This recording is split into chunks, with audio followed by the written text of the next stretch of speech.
Hi guys, welcome back to the desktop. Freddy here with another retro RPG.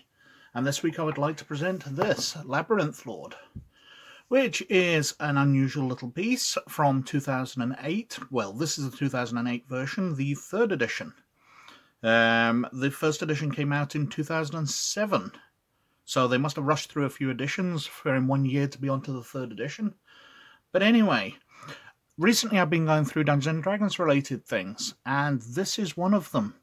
Because when 3rd edition Dungeons & Dragons came out in the year 2000, they released the D20 system, which can be licensed for other games, and they also released the OGL, the Open Gaming License, which led to release of many games much like this.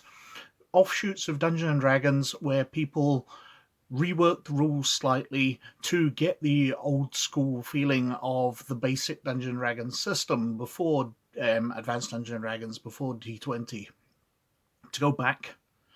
And this is perhaps one of the first old school games, or at least one of the first ones I became aware of. There's probably others before that. But let's start off on the back cover. So, back to the basics of fantasy role-playing. Enter a world filled with labyrinths, magic, and monsters. You can take the role of a cleric, dwarf, elf, fighter, halfling, magic user, or thief on your quest for glory, treasure, and adventure. This is a complete role-playing game. All you need are a few sheets of paper and some dice. Welcome back to a simpler, old-school gaming experience. The Labyrinth Lord awaits your arrival. Can you survive the dangers of the labyrinth? Which is a fairly honest question, because in my experience, because we only played a few adventures of this, it is a very deadly game. You get through characters very, very quickly. If I flick to the character sheet first before we take a delve into the rules. Oh, there's the OGL license. And there's the character sheet. So we've got symbol or character sketch, as old school character sheets like to have. Character name, class, alignment level, all the standard things. Hit points, armor class. Your strength, dexterity, constitution, intelligence, wisdom, charisma with their modifiers. We've got the saving throws against breath attacks, poison or death, petrify or paralyze, wands, spell or spell-like devices. Other abilities, class abilities and spells. Your THAC0, so you're to hit armor class 0, roll 1d20 to hit.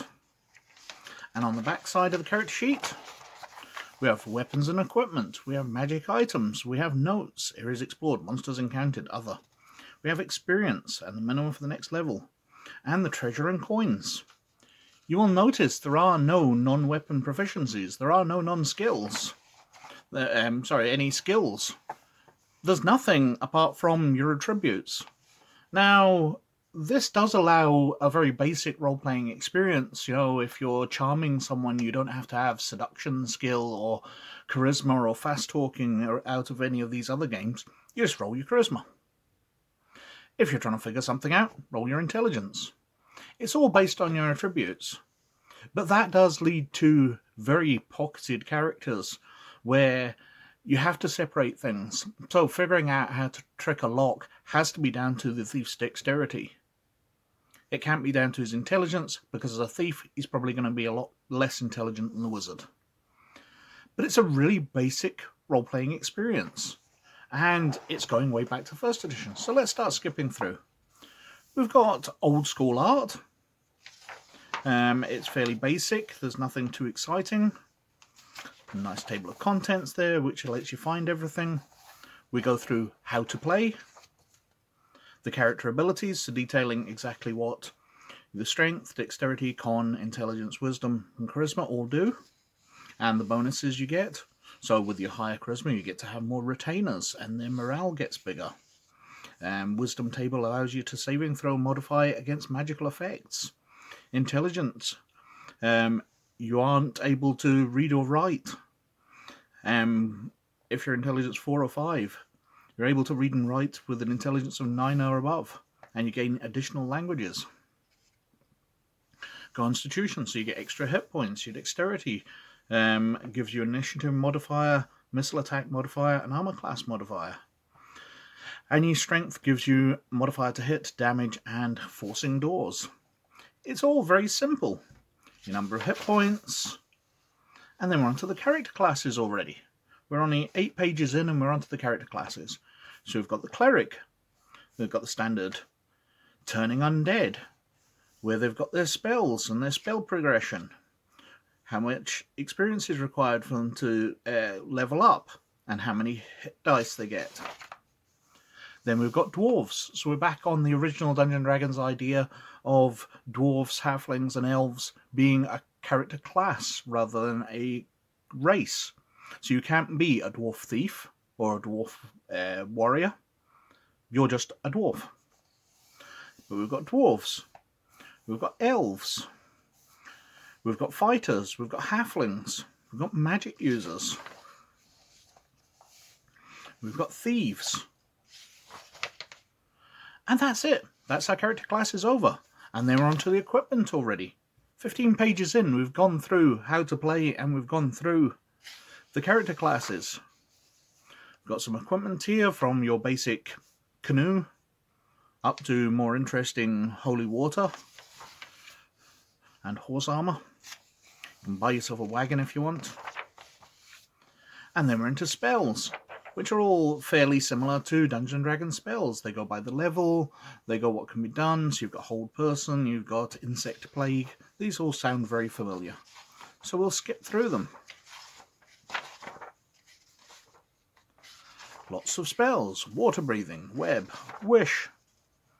And then we're on to adventuring. So up to page 43, and we're on to dungeon mastering.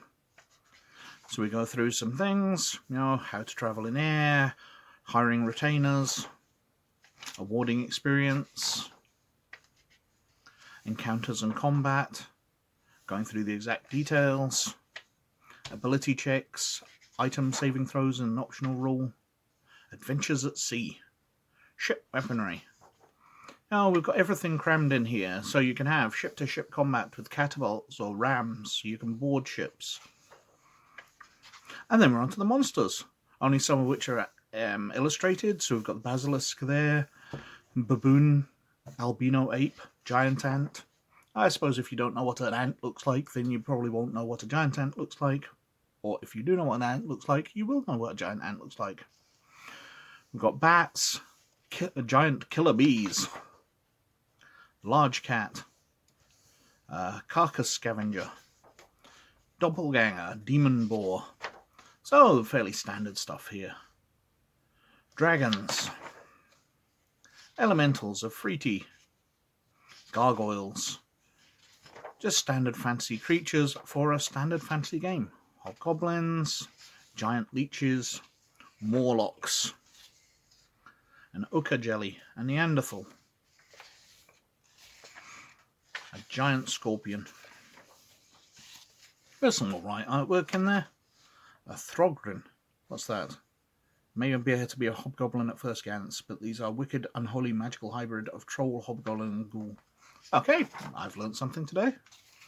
Triceratops. Giant toads. Vampires. Whales. But not vampire whales. Yellow mold. We're on to wandering monsters, so you can randomly roll to see you're wandering around the grassland and you roll a 13 and you encounter an orc. But treasure tables for random treasure. Rod of cancellation. Magical item descriptions. And we're getting very close to the end here. We've gone through almost the entire system. We're just going through the magical items. +1 swords, +1 wish blade.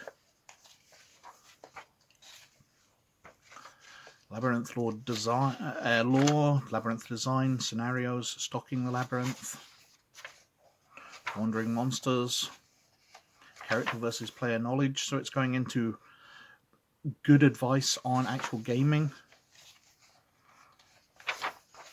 and some maps and suggestions, how to start off, and that's us through to the character sheet. And that is Labyrinth Lord. It's taking role-playing back to basics. Far too basic for my liking. If you're a fighter, you can hit stuff.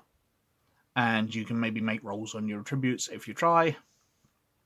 But there's not a lot else you can do, because the relevant stats, other players will probably have higher. Although I suppose if you're rolling randomly, you might roll higher on everything and be the world's first super intelligent warrior. Wiser than the cleric, more intelligent than the wizard, and more dexterous than the thief. So, how will anybody else have fun? But that's Labyrinth Lord from Goblin Eyed Games. One of the OGL games which came out in the early 2000s. Well, this was 2007, so late 2000s. And it's an interesting little game. It's kind of fun. I can see how you could break this out for a couple of game sessions when you haven't got anything else ready and just go out and kill some monsters. I don't see how it really lends itself to campaign play, but I suppose that's in the hands of a skilled games master. Anyway, that's all I've got to say about Labyrinth Lord. Many, many thanks for watching as always. Please like and subscribe if you like what I'm doing. But most of all, you look after yourselves, and I'll catch you later. Bye.